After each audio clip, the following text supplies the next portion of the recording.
So Saturday, if you watch the Alabama game in which, what was the final score, 27-7? But, I mean, it wasn't really close. Washington scored the first touchdown of the game and then couldn't put the ball, couldn't move the ball at all consistently against the Crimson Tide. And I don't profess to know the difference in the defensive fronts that Washington was trying to sell out on the run against Bo Scarborough. Excuse me, 24-7 was fun. And so I'm not going to sit here and tell you I knew the fronts, I knew the looks, I knew exactly what Lane Kiffin was looking at doing, but it sure did feel like you got the best player on the field. It's a no-lose situation if you simply lose a yard on 3 consistent carries. Just keep punching them in the mouth, or in this case, punching them in the gut, body shot, body shot, body shot, because Washington had no offense against you. Eventually, you're going to break a little crack in the dike, and all of the water is going to come through. Bo Scarborough is going to, which eventually took place, but the offense was way too cute. So today, Nick Saban announces that Lane Kiffin is done at Alabama through mutual agreement. Mutual agreement. And that Steve Sarkisian is going to call plays in the national championship game. Now, there's a bunch of different parts to get to the Lane thing I'll get to in a second, but here's the most important thing. In order to beat Alabama, you got to have a run-pass threat as a quarterback. Deshaun Watson is that.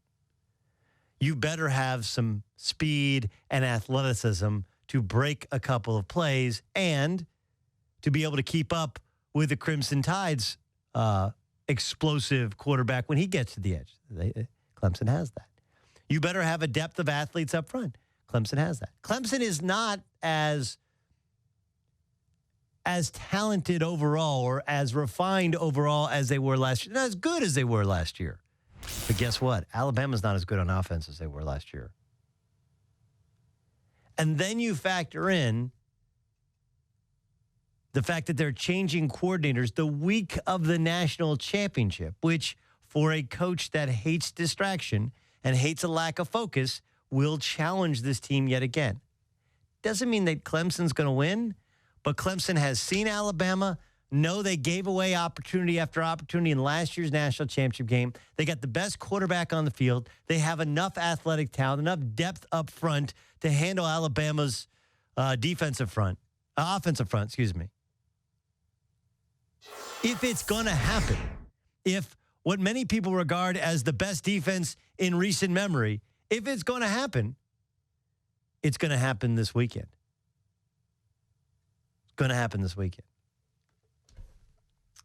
But we told you here when Lane Kiffin was looking at the Florida Atlantic job that he did not have a job waiting for him if he decided to turn it down. That was the real story. And man, if there has ever been a guy who's burned bridges like Lane has burned bridges, I don't know of him. Right? Like, goes to the Raiders and Al Davis fires him, calls him a liar, has a press conference, and doodles on, has these reasons why on an overhead projector, and then he's so mad he can't remember Tom Cable's name nor anything about Tom Cable as he appoints him acting head coach. He goes to Tennessee and leaves after a year. He goes to USC, does have one double-digit win season, is hampered. It's fair to say he was hampered by the recruiting restrictions with the NCAA violations under Pete Carroll. But there was something more to it and how he handled it and handled himself that he was fired at the airport. And now this. So much Lane Kiffin in Lane Kiffin.